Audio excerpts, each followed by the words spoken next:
Hello, Libban-Eft representatives. My name is Dr. Hamilton. I'm a member of the International Olympic Committee, the IOC. This brief background check is part of your application towards becoming the host city of the 2176 Summer Olympic Games. So tell me why you should host the Olympics. Hello, Doctor. I'm Mayor Smith. And I'm Ava Jones, Head Transportation Engineer. And we are here representing the wonderful city of Libban-Eft. In 2013, Vancouver was overcrowded and congested. In fact, it was ranked one of the top most congested cities in North America by the TomTom Traffic Study and Forbes Economy magazine.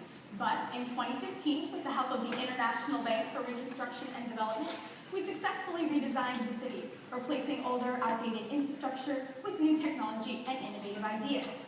With the reconstruction complete, we renamed Vancouver Libban-Eft, meaning life again in Old English. To host the Olympics, our city's size must be able to accommodate the Games, and we believe that it is large enough. Libban-Eft is 630 square miles, with a population density of 22,500 people per square mile. Now you're probably wondering how we managed to eliminate congestion with so many people. Yes, I was just dying to know. Well, our teams of engineers came together to identify and solve the problem of congestion. They started by brainstorming different ideas and finally came up with great solutions. They tested and perfected these new transportation systems, and they include our megaport, which is a seaport and an airport. The seaport utilizes our access to the Salish Sea, with boats for travel in and out of the city and submarines for freight transportation. The airport has mainly passenger planes and quadricopters. So I'm assuming this is the main way to get into your city? Yes, another one of our transportation systems is our non-stop train, or NST. What do you mean by non-stop? Well, the train body is always in motion, and boarding cars latch on at each station. Passengers descend from the car into the main train body. At the next station, the car rolls off and a new one latches on. So this is mainly used for your long-distance transportation? Correct. It brings you near your destination. What about going to more specific places? I mean, you're going to need more than one transportation system if you want to host the Games. Well, we have smaller scale transportation, such as our bike share program. The bikes have the option of turning on a solar-powered engine or pedaling. But we have one more transportation innovation that really sets Libban-Eft apart from other cities, and is perfect for whoever attends the Games. It's a revolutionary innovation called the Plexus. The Plexus is a system of underground tubes designed by our civil engineers that run beneath the city. Modules, or mods, of varying sizes travel throughout these tubes. What's so innovative about a new subway system? The Plexus is nothing like a subway system. It is made up of mods that travel through tubes without ever touching the track. They levitate by means of quantum levitation, which is a subset of superconductivity. The mods are adapted for this because of their ceramic outer shell, which is cooled by liquid nitrogen running through veins underneath. We use charged superconducting materials such as niobium monoxide to create a strong electromagnetic field. This locks the mods in place mid-air and allows them to support up to 70,000 times their own weight. They change direction in the tubes by streaming air out of cannons on their sides. And once set into motion, they encounter almost no friction, enabling a smooth and enjoyable ride. This all does sound fascinating, but isn't your Plexus just another expensive investment? Actually, it provides much of our city's power, which mitigates the cost of the system. Nanotech engineers design nanoturbines to coat the mods. These harness wind energy as they move, stores it in the battery, and that excess power goes back into the city.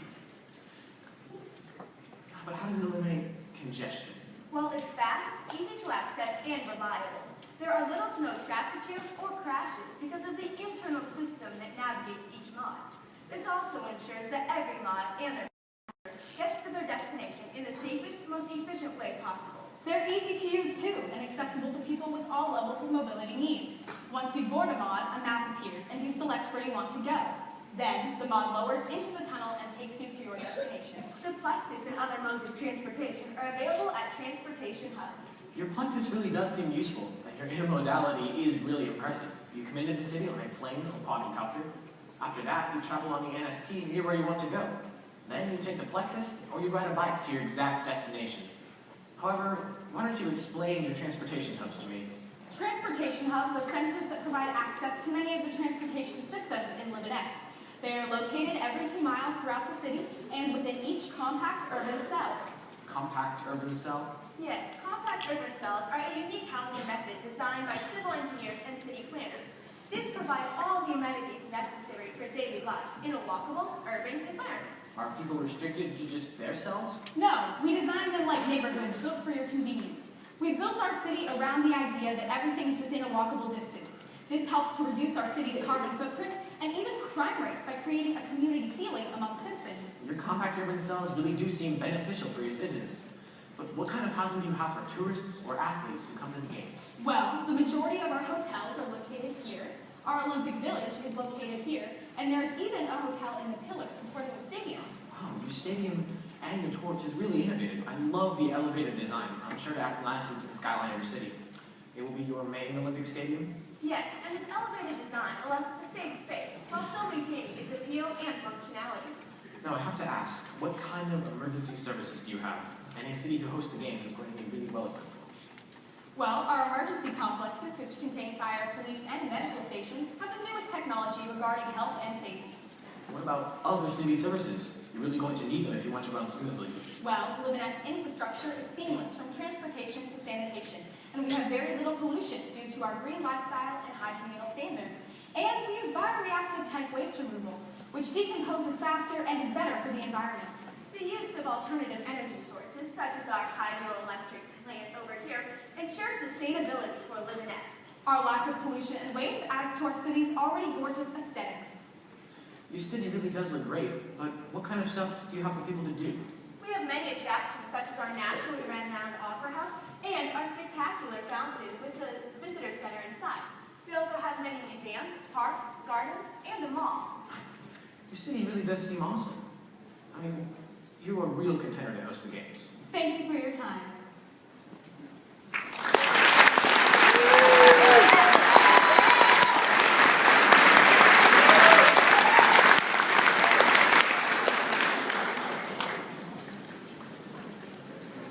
Very nice presentation, thank you. I'm curious to the steps that you took personally to figure out, the three of you, to figure out how the transportation system should be designed. So, when we just first started doing Future City, we did a lot of research. You know, we all split up into subcommittees and we each researched a specific part of the city.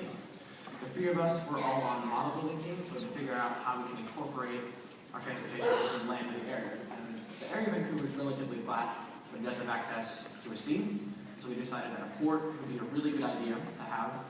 And so we decided that what if we combine that with an airport to possibly lessen the time between freight, transportation between the two modes. And we also decided that an underground portion of the city would also be a really good idea. We also looked at ideas that are being developed now, but are not near being applied to transportation right now. And that's when we came up with the idea of quantum levitation, because we saw that it's already being developed in labs right now, but we decided to take that and project it to what we think it will be like in the future.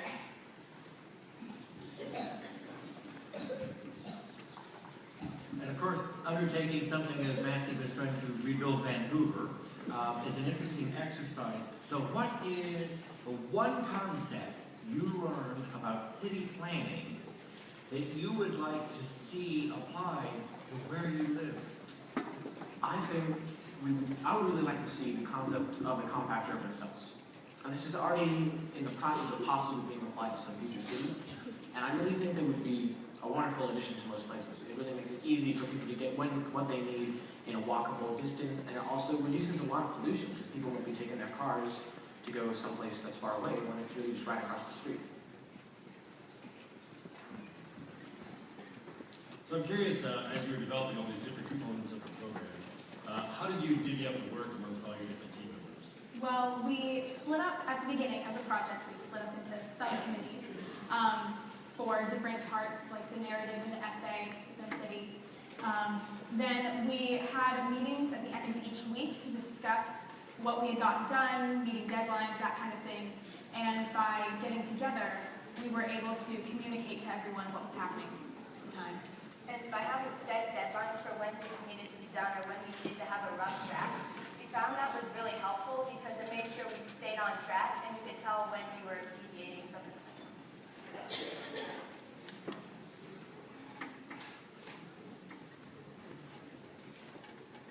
What benefits to the environment does your alternate energy source provide? Well, honestly, most of our power today comes from fossil fuels, like coal or oil. We decided to use alternative fuel sources because they don't really pollute the environment that much. Today, they generate lots of smoke and CO2, and that gets in the atmosphere. And then hydropower dams now, the turbines can actually damage fish wildlife as they pass through. But new dams that have been developed use an RQED screw, and that can let fish pass through without any damage to the wildlife at all. So we incorporated that in the facility. Budget is very critical, right? So in managing the budget of your virtual city, what challenges did you face? So making the virtual city, we actually had quite a few people working on their own individual SimCity while we were doing this, and because we know that a lot of people don't really look at that quite as much as some of the other part, because you don't really see it at the presentation. There is a really important part of the city and the project in order to get that done. So we had lots of different people working on it, and then at the end of each week we would compare and see who was ahead, and then whose city fit the rubric the best, and we would constantly compare the cities to the rubrics and see how they would fit best. We also discussed how to save money and how to make our SimCities better, because by having many different people working on different ones, they could find out what worked best or what helped them, and then we could apply them to all of our cities that we were making, so in the end we could come up with one really good SimCity. Thank you very much.